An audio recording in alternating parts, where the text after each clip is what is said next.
is an IRA trust, and should I have one? We're running into more and more clients that have a significant portion of their assets in their retirement plans, whether that's their 401k or traditional IRA or Roth IRA type of account.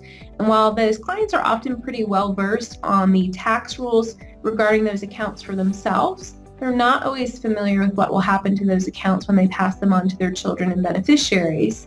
So most people are aware that with those traditional IRAs, you contribute funds with pre-tax money, and then beginning at age 59 and a half, you can start to take withdrawals without any penalties. Now, anything that you do withdraw, though, is taxed at ordinary income tax rates on your income tax return.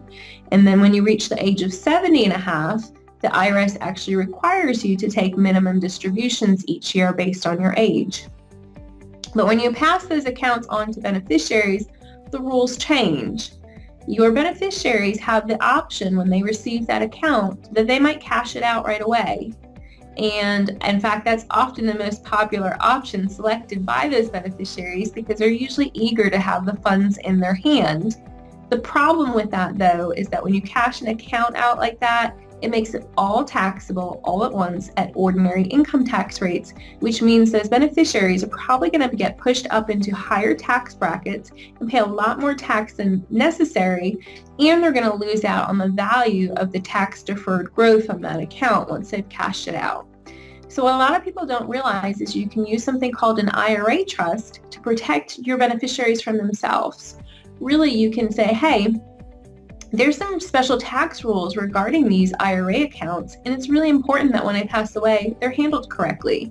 So a lot of people don't realize, but you can have an IRA trust set up to make sure that your beneficiaries actually receive that IRA as an inherited account rather than cashing it out. Now that inherited IRA, or sometimes you might hear people call this a stretch out IRA, the advantage of that is that the tax code says you can opt, instead of cashing out the account, to actually take it out over time. And each year that beneficiary can take a required minimum distribution. Now, you don't have to do that until age 70 and a half, but on an inherited account, the beneficiary has to do it right from the first year. So the IRS does actually publish tables that say, hey, if your beneficiary is 25 years old, this is the percentage that they'll need to take as a distribution each year. The reason that's a great benefit, though, is that if the beneficiary only takes that required minimum distribution, it allows the remainder of the account to continue to grow tax deferred and really be able to continue to take advantage of that compound investment growth.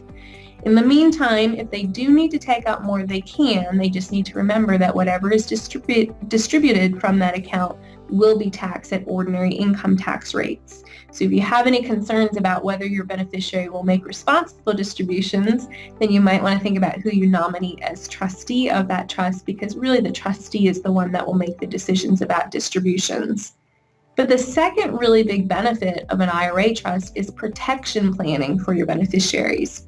You may have heard that retirement accounts have some federal protections that if you wind up having a lawsuit or bankruptcy, that your retirement accounts have some protection from those types of issues. And while that's true for yourself, that's not true for inherited accounts for your beneficiaries. In 2014, the United States Supreme Court came out with a case that said these rules that are out there were really public policy rules meant to make sure that somebody didn't have their retirement account wiped out such that they ended up being a burden on the state because they no longer had any retirement savings.